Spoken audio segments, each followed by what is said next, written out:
Hey, welcome to Caching in the Northwest. You know, this is the podcast from the birthplace of geocaching right here in the great Pacific Northwest. Now, it's Thursday at 7 p.m. Pacific, and I feel better than I have in 3 weeks. So I'm your, still somewhat tedious and tenuous host, Chris of the Northwest, and we're going to talk about geocaches and geocachers.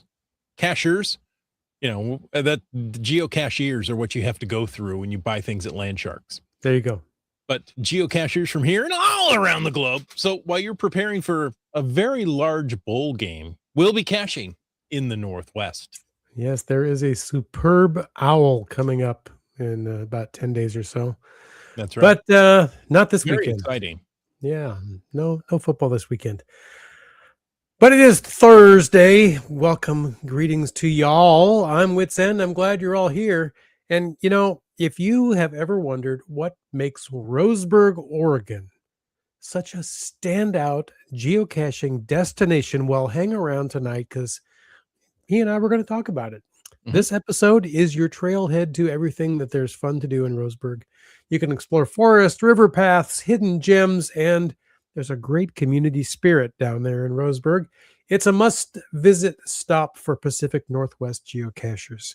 So whether you're planning your first trip or you're returning for another round of Umpqua Valley adventures, this conversation will help you see the area in a whole new way. At least that's what we're hoping. And once you've listened to this episode, jump over into the Discord server and tell us what you thought about it. It's there's a link somewhere. It's on the website. It might even show up here in the chat. I don't know. But go to cachingNW.com and there's a link there to it. That's it. That's the place to find the Discord server link. You know, I was thinking I could, if I had thought ahead of time, I could have grabbed that address, put it up on a QR code on the screen. You know, so the phone that you're watching the podcast from, you can use to scan the barcode. Wait, it doesn't work for me. I carry 2 cell phones all day. Oh, okay. There you go. I'm that nerdy. People like a good supper bowl. Yeah. Mm-hmm. My dog does. Mm-hmm. Yeah, that's right. What dog doesn't, huh? Yeah. Cat gets real excited when, you know, they hear the supper bowl. Hey, quick reminders that, I have to do this. And I have to read. Push buttons, then read at the same time. A quick reminder that we appreciate the support of our patrons who help keep this podcast coming each and every week. Special thanks to, I'm all choked up. Home of the geocachers, Land Sharks, one of our corporate Denali level sponsors. Whether it's new containers or caching gear, if there's something you want to get your geocaching on, order it online from landsharks.ca. That's Landsharks with a Z. Indeed. And next we have Cachly. That's the premier geocaching app for iOS. Version 8.1 with Cachly Pro features offline maps of the entire world so you can navigate even if you don't have cell signal. The Lorem and county maps, those are there too because those grids are important to get. And now, finally now, CarPlay. It's actually quite good. I've been using it on my commute back and forth to work. Yeah, it's surprisingly good. So find Cachly in the iOS App Store, or you can go to cachly.com.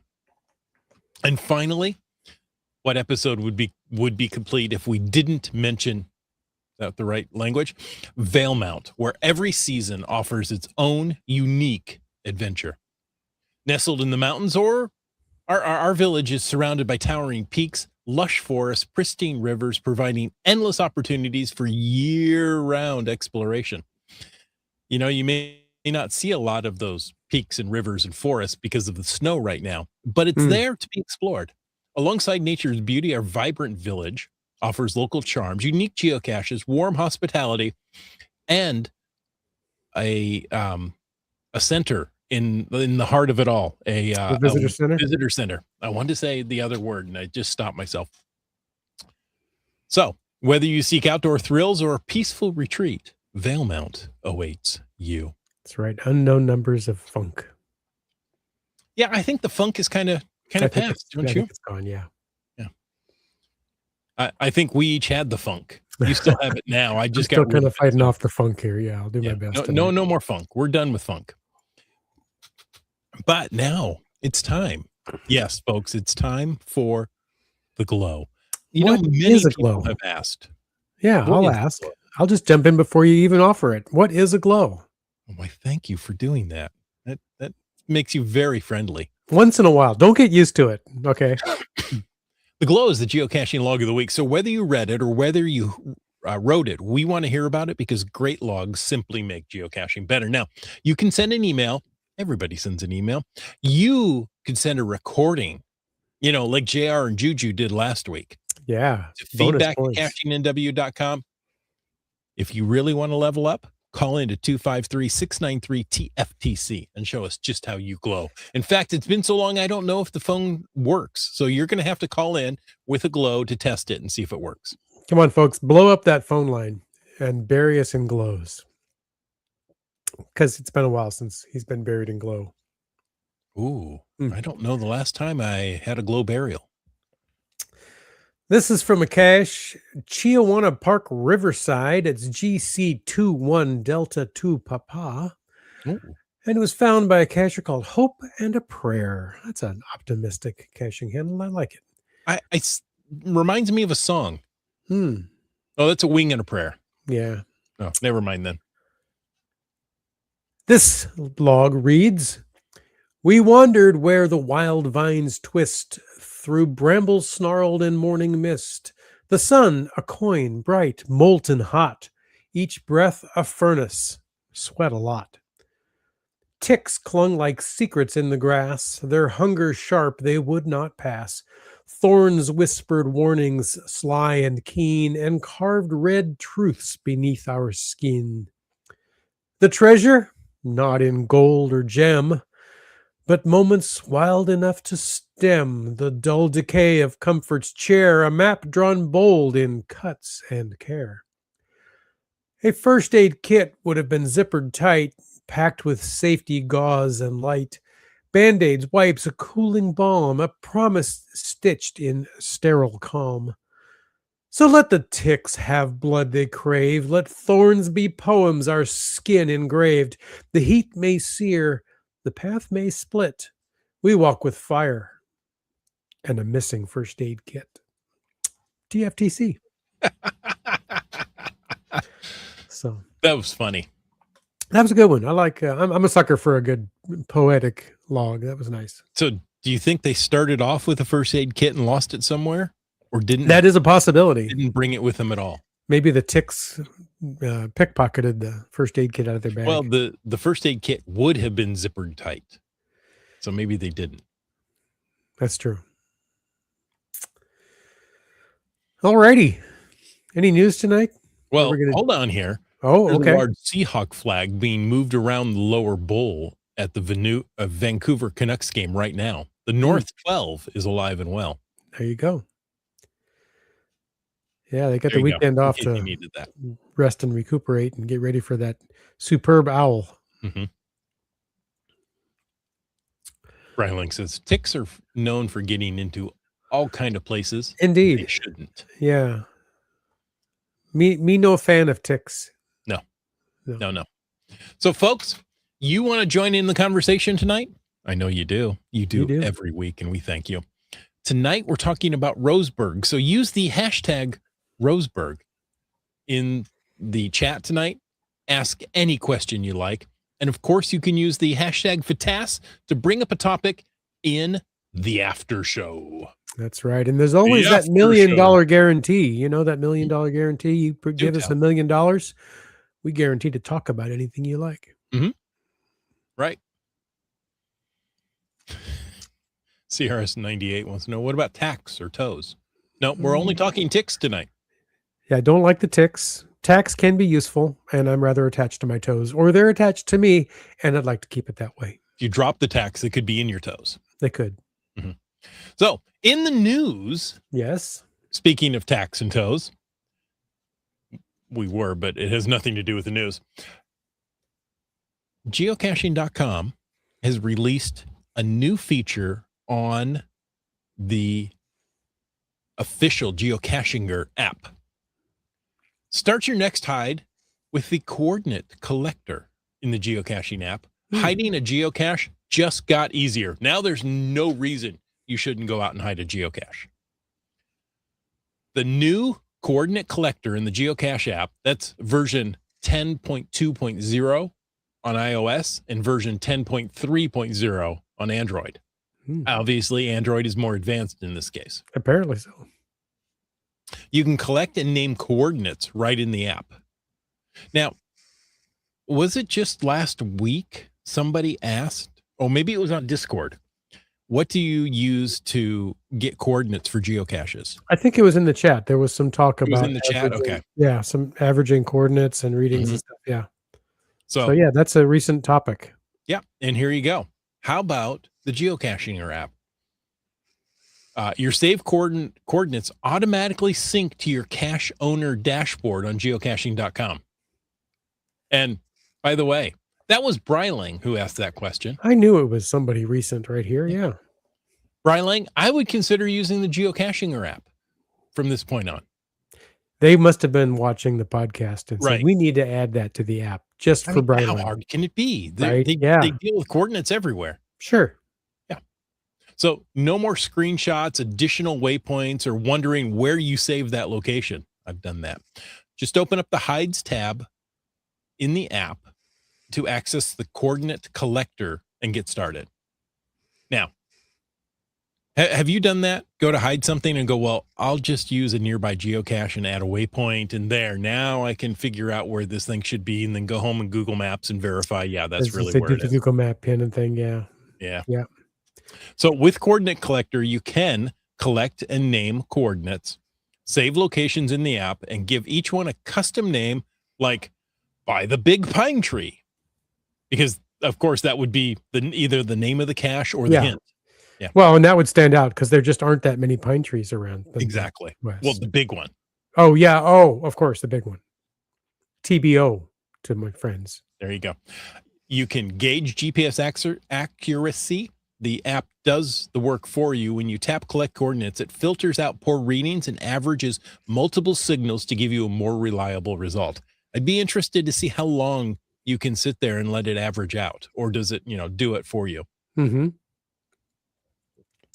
And you, as we said before, you can access your saved coordinates on geocaching.com, which is really convenient because when you go to place a cache, guess where you have to go? You have to go to the website, and there your coordinates are. Mm-hmm.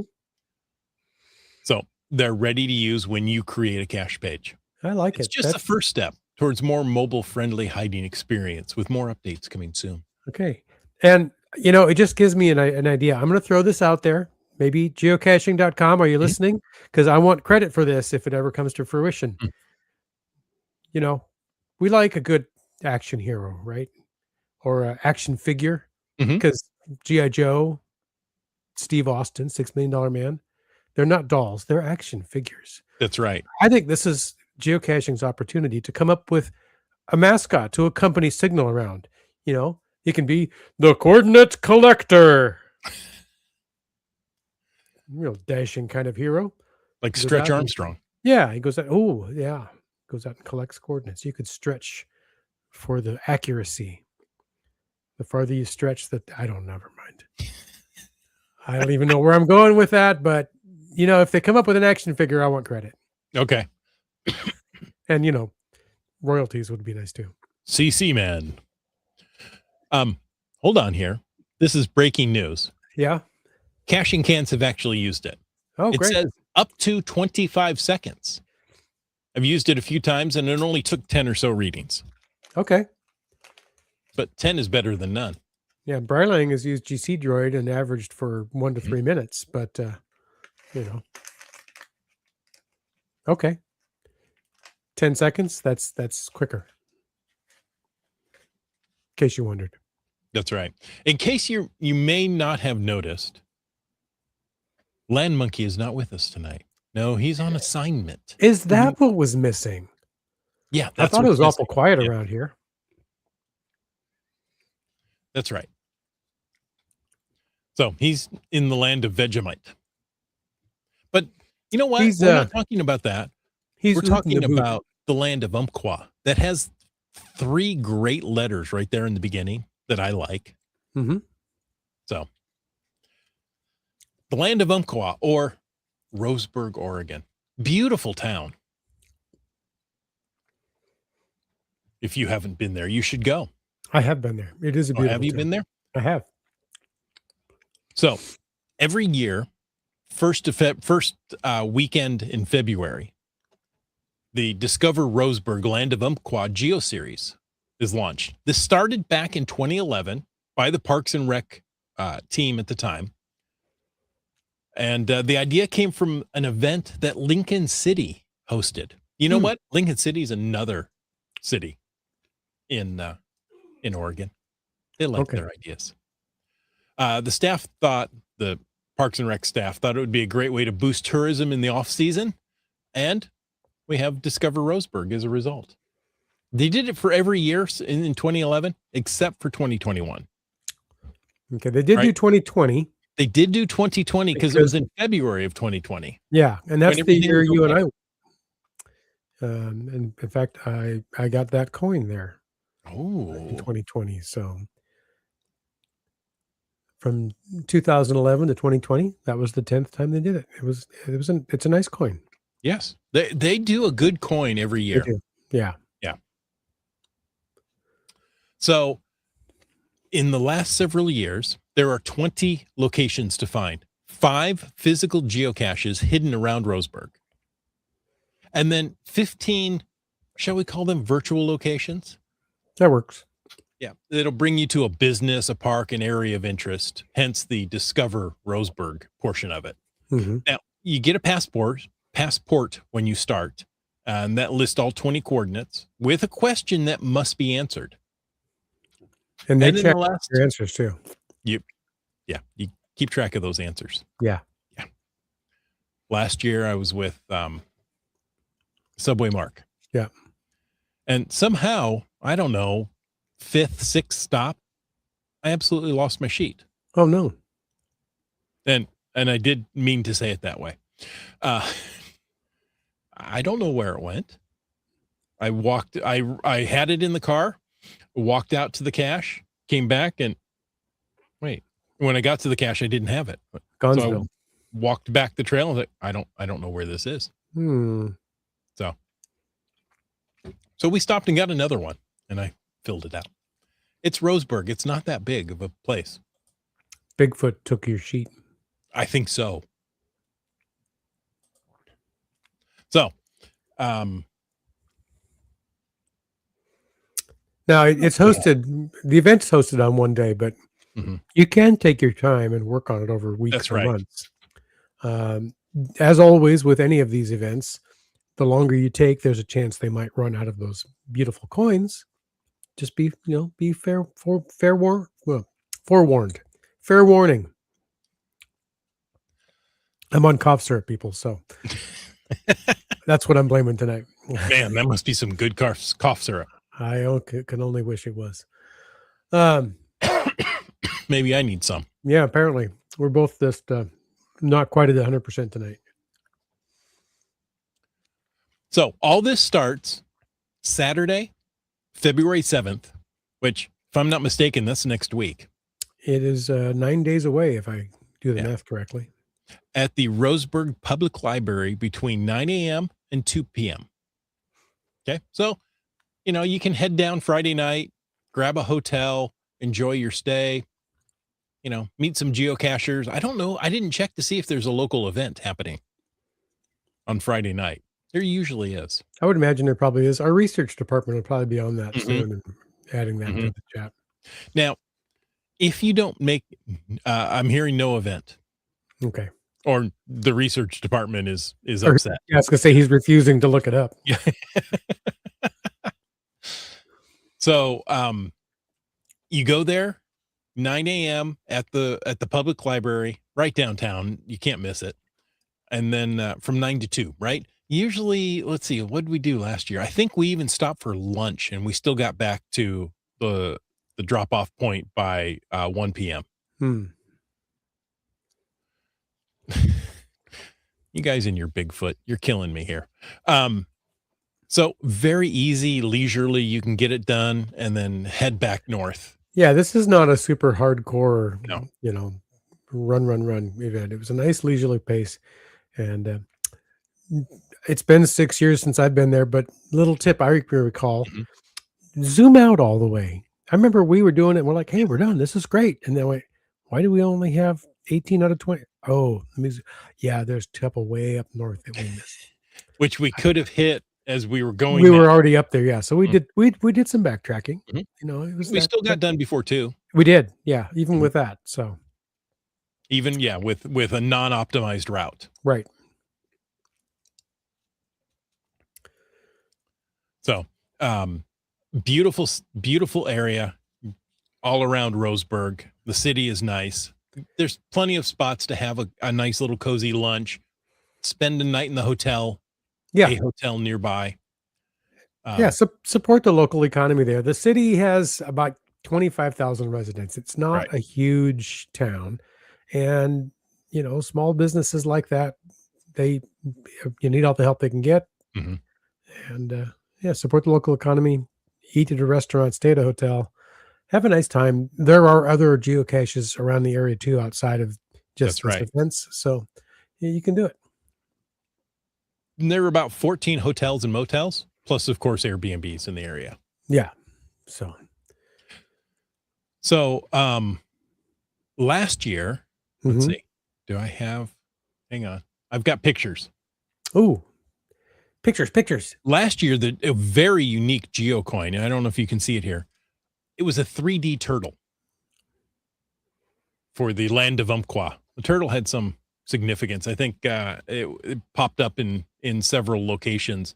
A turtle pond, a couple of other locations that we went to were turtle related. So very nice turtle geocoin. It's sitting on my knee there. That's a good one. Yeah, I thought it was nice. And like I say, it's not a flat one. It's 3D. It hmm good texture. Okay, good point, IHAM. We did the Roseburg tour 2 years ago in early April, and there were still coins available. So if Okay. you're not there the day of the event, February 7th, and you want to come afterwards, just know that there are only 200 coins available. Okay, that's That not a is new lot. this year, right? Hmm? Or is that new this year? No, that's what they typically do each year. Okay. Okay. And so last year we went and there were a good number of people right here at your pickup point to get Yeah. your um, passport. hmm So 200 coins are going to go pretty quick. They are. So plan ahead. If you're not there the day of, hmm you can go to, oh, I lost it now, one of the hotels anytime afterwards. It's about 400 miles from Tri Cities here, so I don't know if I'm gonna make it next Saturday or not, but I'd like to go do it again. I had a good time there. Well, I lost it. It'll come up. I know. So yeah, but they So have there you go. Hampton Inn and Suites. okay. I was gonna say they do have arrangements set Mhm. aside there. So So you can go turn in your passport at the Hampton Inn yeah, and get your geocoin there if there are any left. And you know what? If you're going to go there, maybe go and stop early and say, "Hey, are there any left from last year? If you yeah, have that passport, let me they see if I might, can go get these." they might. Yeah, exactly. So, you know, it might be a fun little last minute vacation for you. hmm You know, take the family to Roseburg and drive them around a little bit. It's just a couple hours in the morning. You'll be done, and then you can enjoy the rest of the day with the family. Send them a thank you note. Send them a little gift. There's only two people on the staff there that put all this out. Yeah. The parks maintenance team helps out a lot, but there's only Mhm. two of them on the parks recreation staff. So uh, they're doing Yeah. a great job here. So yeah, make sure you say thank you. Give them favorite points. Right. We hmm want to encourage this because, like I say, it's a great little town, and they do this every year. Right. 5 physical 15 virtual. You can get out, get a little exercise. February tends to be beautiful weather, a little cold, usually not too much rain. Yeah. So, now they will also have a local geocacher, Mike Baker, known as Bug Bandits, who helps us do a dry run of our passports each year. So it's good to have some, experienced Yeah. cachers go through and check things out, make sure they're good. So he's going to be around for you to ask your expert questions to. Maybe you need help with a new GPS device. Maybe you're new to this and you picked up a GPS and you go, I don't exactly know how to use this. Right. He's going to be there for you. So there you go. Or, you know what? Other general questions.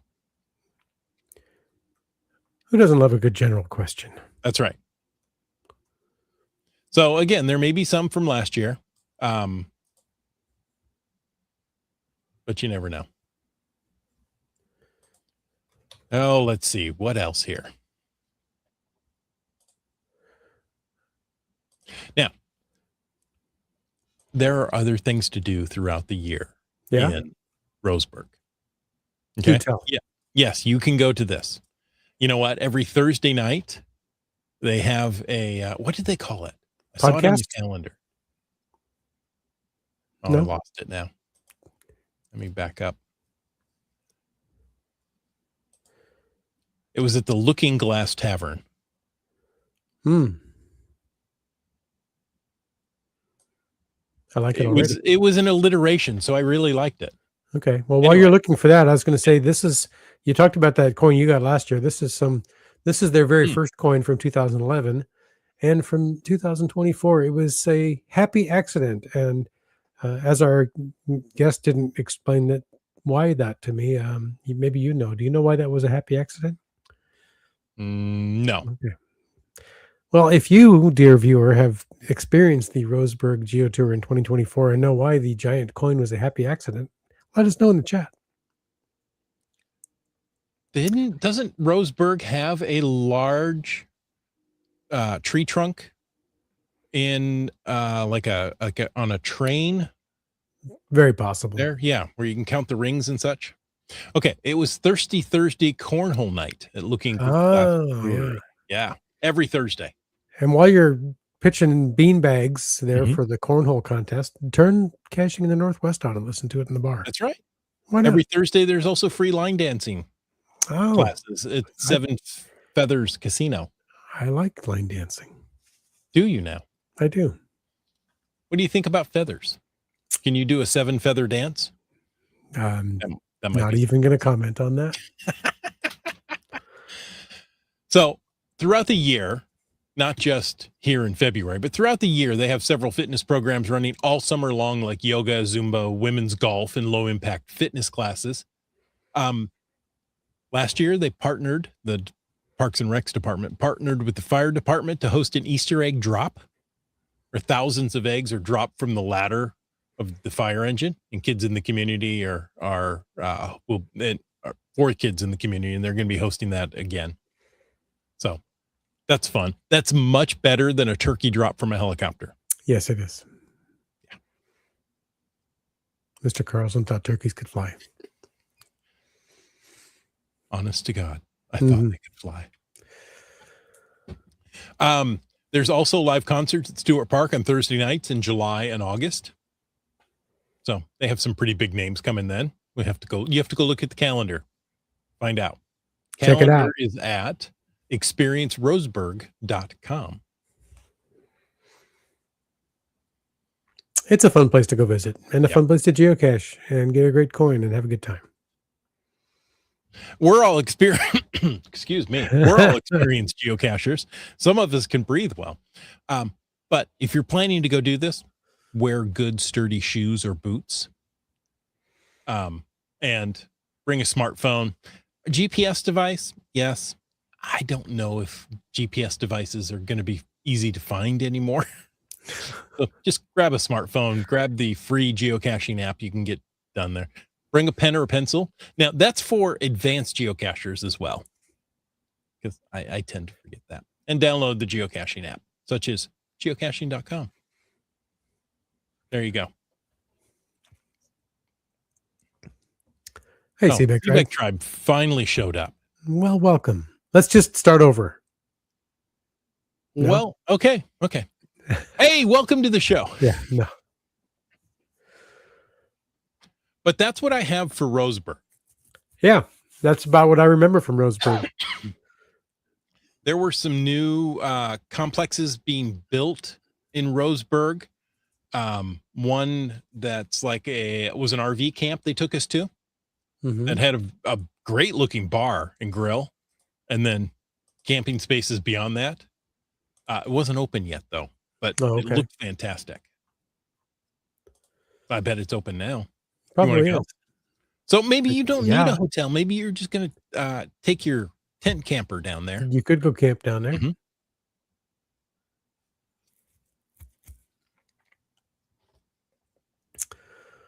Pretty quiet in the chat tonight, guys. What are you doing? It's pretty quiet in my mouth tonight, in my lungs tonight too. So yeah, that's I'm right. just having trouble breathing. So I'm sorry if I'm not quite as energetic as normal. I'm fighting off a bug.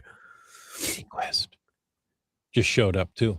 All right. Well, welcome. Home in time for the second half. Now, for the Canadian folks, it's going to be quite a drive to Roseburg. Not only do you have to cross the border and cross Washington, you have to cross like 3/4 of Oregon. That's true. But, being that you could keep doing this tour later on, maybe you're going to come down for some other event. That's right. And combine this because it's something that's easily added on to. Mm-hmm. Oh, so many are at Yuma and partying. Wow. Partying.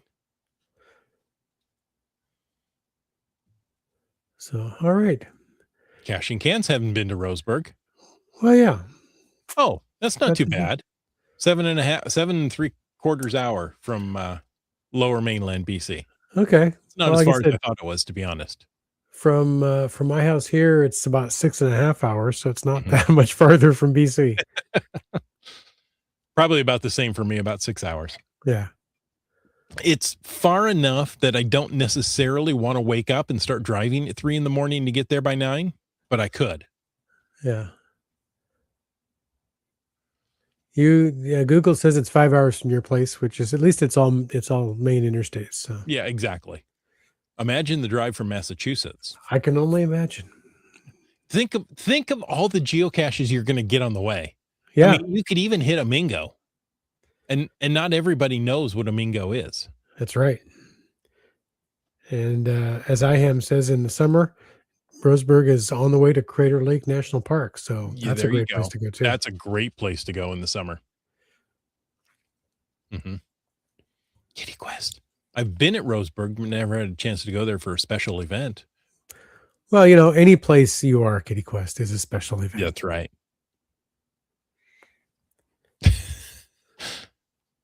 CRS 98 is correct. Add another 45 minutes to get through Seattle because of the Revive I-5 shutdowns. Only 45 minutes? On a weekend, maybe. Maybe, yeah. Maybe. Yeah, that seems to be a summer tradition lately. This is a question for you. Yeah, what is a Mingo? Because you've asked exactly that. It's pure madness. Not always, but it can be. It can be, yeah. Mingo is the oldest active cache in the U.S. In the state of Kansas. And as I was on a road trip for work and grabbed a cache in Kansas to light up that state on my map, I said, I got a new cache in Kansas. And IHAM said, that doesn't look like Mingo. To which I replied, what's a Mingo? There's the story. Bryling says the Mingo people are an Iroquoian group from Native Americans, primarily Seneca and Cayuga, which migrated from New York to the Ohio country in the mid 18th century. Okay. That's more than I knew. I did not know the Mingo people, but I do know about the Iroquois, Seneca, and Cayuga because I grew up in Ohio, and all those names are not foreign to me. And, it's great to have a geocache that has its own exit sign. Mm-hmm. Oh, let me take that down. There you go. There you go. And now it's got its own marker. Yeah. Highway marker. I did go back and find Mingo. A green brick. So pretty much. It says something about oldest geocaches written on there. It's so faded it's very hard to read. But it's back there under that rock. Really? Down that unusual trail? Right? Yeah. It's subtle. You'd hardly notice it. Oh, it is the oldest active cache in the world, not just in the US. It was the 7th cache ever placed, but the oldest one left. So there you go. If you happen to be going through Kansas, anywhere near exit 62, I have no idea what road it's on, but exit 62, just take a look in Kansas. I'm sure right off the interstate. 62s point to the same spot. Pretty much. Yeah, it's not hard to find. That's for sure. It's a mere 46 hours from Boston. Oh, get started now. 2 days. Yeah, if you start now, you can cache all the way across the country. It's going to take you more than 2 days. Yeah, Seabeck Tribe said there's a super cool plaque there, and it showed up after I visited in 2024. Ah, yeah, well. On Interstate 70. When was I there? I was there in 2019, so yeah. Oh, CRS 98 says, I'll be at Mingo on the way to Geo Woodstock 22. Okay. Well, there you have it. Geo Woodstock 22 in Kansas this year. Mingo is still quite a distance away because, well, Kansas is much bigger state than you think it is. Yeah, it's there. Yeah. But that was a draw for me. I was like, oh, can I get Mingo and Geo Woodstock? But if you got time to drive there, yeah, you got to do it. For sure, yeah. Yeah. Make sure you take Interstate 70. Yeah.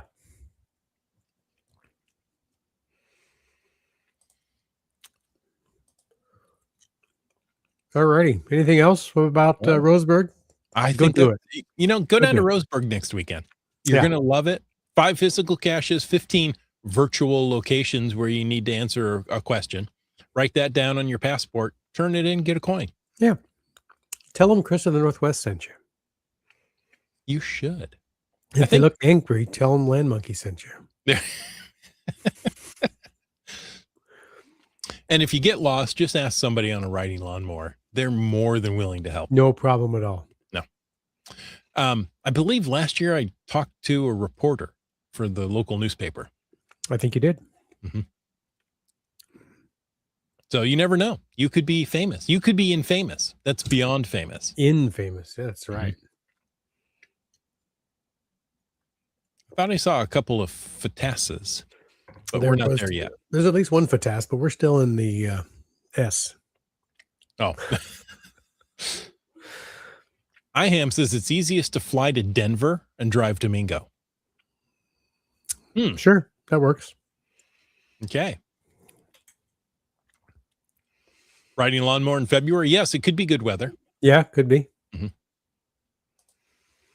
And if it's good weather, the grass grows. And you've got to get out there and mow it. Or release the goats. Folks, thank you so much for joining us on this episode of Caching in the Northwest. We hope you enjoyed the show. Absolutely. And I'll take a moment and I'll thank Land Sharks and Cashly and Tourism Valemount. They are our corporate Denali level sponsors. Landsharks.ca is the outdoor adventure and geocaching store. Check them out online. They ship online orders daily. Cashly is the geocaching app for iOS. And whether you're seeking outdoor thrills or a peaceful retreat, Valemount awaits you. We'd like to thank all of our faithful Denali level supporters. That is Landsharks, Cashly, and Tourism Valemount. But it's also Cool Cow, Cachers, Hawaiian Maile, Alondro, and Retired Guy. That list is growing, and we thank you very, very much. If you want to know more about supporting the show, click the Patreon link on the CachingNW.com website, just like GSM times 2 did. Are you going to read along with me? Yeah, I'll clear my sinuses and try to make a run for it. Let's do it. I was getting ready to do it all by myself, but okay. If you can do it in one breath, I'll sit back and watch. Yes. No, just make sure you call 911 to pick me up because I will pass out. All But I right, can do them all if you'd like. go for it. I'll let you. I'll take a break from the. Okay. Railroad, mountain bike, BC rock crawler, Ellen. It comes back to me no matter what I do. Lost Ken, Limax, You Talks to Rocks, Terrible Tees, Subway Mark, Starcasher are one of our new patrons. NW Cats, GeoBirder, JCar, Greenwords, Geocaches, Boomer365, Camp Clan, Kitty Quest, Dora Moore, You Dak. Another one of our new ones are JR and Juju, JT Coffee, G Niece, Geo Karen, Just Carlo, Just Finding Our Way. Are these in alphabetical order? Peach of Washington, B Pendragon, CRS 98, Flagman, LG 9000, Antaeus, Seebeck Tribe, Trexer, Kid Vegas 19, Keats 94, Gundark 2000, Caching Kent, Skyhawker, another new one, Fear the Tubas, Whidbey Island Gal, M Nerve, Korsgott, Logwork, Wet Custer, and of course, Gas Station Tuna. You know, I can make it through. I just can't do it without coughing at the moment. Good job. Folks, thank you for taking the time to listen to this episode of Caching in the Northwest. Your support helps keep the quality shows coming. So if you like the show, please click the Patreon link on the CachingNW.com website. Better yet, share your ideas for things we can talk about. If you like the vibe, please subscribe wherever you get your podcasts and give us a review. If you were in a restaurant, you would tip. If you were in a live audience, you would clap. But since you're on a podcast, leave us a free, fast, fabulous, fantastic 5-star review. You can call into 253-693-TFTC and leave us a comment, ask us a question, or join us both in a bottle of cough syrup any time of the day or night. And of course, you can email us at feedback@cachingnw.com. Join us every Thursday night at 7 p.m. Pacific for a live show and chat. This show is produced by Chris Humphenauer, Jim Paulwitz, and Brian Lang, taking the monkey right out of the list. The show's licensed under Creative Commons Attribution 3.0 license, copyright 2026 by Chris Humphenauer. And folks, I ask you to stay tuned for the after show. Oh, there you go. Holy cow, that was loud on my end. Well, since we're in the after show, I'll say when I drove to Mingo, this was the route I took. Mingo was just halfway there. Okay. So Seattle, Salt Lake, Denver, Wyoming. Yeah, I cut through Wyoming a bit. Came through the outskirts of Denver, across Kansas, down into Oklahoma City. Yeah, it was a good road trip. Even cut the little corner of Tennessee there. Did you get all those states while you were driving? I didn't get Tennessee. I got to get back and get to Tennessee sometime. I've not done the Carolinas either. So one of these days I got to get over there. Well, you didn't drive through the Carolinas on that trip. No, but I barely drove through Tennessee. That's quite the trip. It was a road trip for sure. Caching Can says it's a very direct route to get to Mingo. Exactly. Yes, it is time for the after show. Seebeck Tribe is going on a cruise June 21st in the Baltic Sea to get Sweden's oldest. They had a Zoom call to learn about the cities we're going to visit. Wow. That is very impressive. You're going to take an entire cruise to get one cache. Well, yeah. It could be worth it. Could be. I didn't read this before I started. Come on, one breath. I can barely speak in one breath tonight, okay? N plus one breath.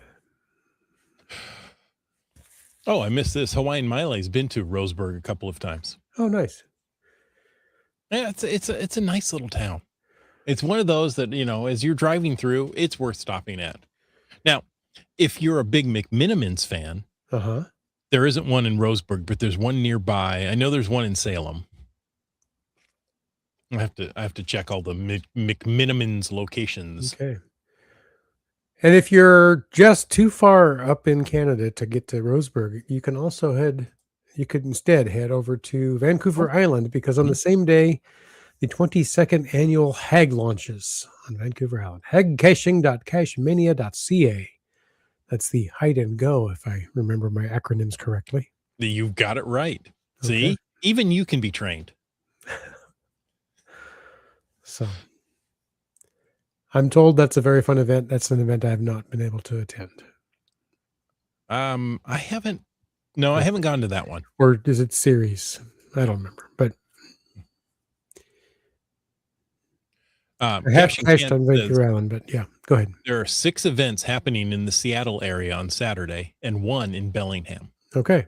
On the 7th, on that Apparently Saturday? so. Okay. On Saturday, yeah. So if you time it right, you could hit multiple events, depending on when they're all hosted. Well, you might be able to hit 6 events that day, but you're not going to make it to Roseburg. Or Probably you can hit not. Roseburg, get a coin, because you're not going to get a coin at any of those events. Oh, IHAM says there is a McMinimans restaurant in Roseburg the last couple of times we were there. Okay. So it's, well, because I went with Subway Mark, it was a restaurant or a railroad themed McMinimans. Of course, it was one of his favorites. I didn't think it was right in town, but I think maybe it is. Okay. And those 6 events, those are this Saturday on the 31st of January. So there you go. I tried to share that from the YouTube chat link and it just didn't work for some reason. There's the McMinimans from inside. Oh, nice. Mm-hmm. And hide and go lasts a month, according to Kitty Quest. Whoops, did I hit the wrong one? There we go. But the first Saturday in February is when the caches are released. So, oh, there you go. So you've got all month to go hit the hide and go. Yeah.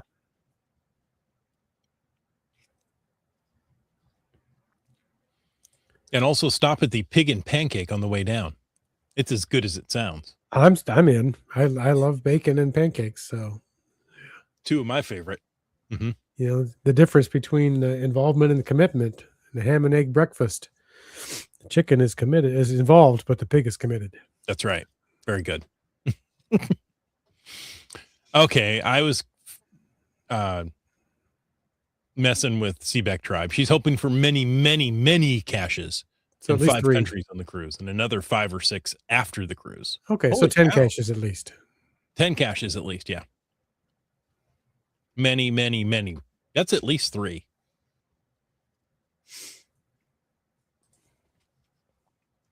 Fantastic. Justin, where is the Pig and Pancake on the way down? So it's better than many, many tekelu farsen. Brian says 10 caches in 10 country. This is why we don't calculate our cost per cache. That's right. Oh, only too true.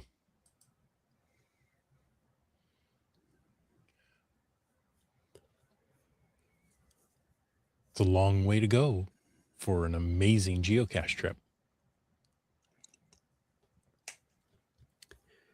Okay, I'm holding for the location of the Pig and Pancake.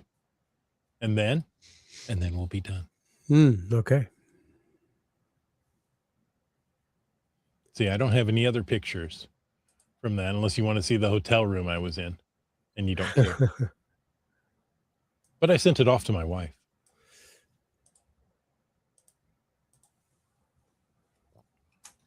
Well, they have one in Astoria, which is a little off the beaten path from going from Seattle to Roseburg. Seaside, Cannon Beach, Lincoln City, and Newport. So Lincoln City is the one you want to hit, I believe, isn't it? Probably so. Mm-hmm. Okay, Pig and Pancake. Oh, I'm gonna try to get down there this weekend. I'm hungry already. Well, why don't you wait till next weekend because that's when the event is. Good point. You're right. Next weekend. I'll even feel better then. Okay. Folks, thanks for joining us. And until next week, while you're dreaming of pigs and pancakes, get out and get caching in the Northwest.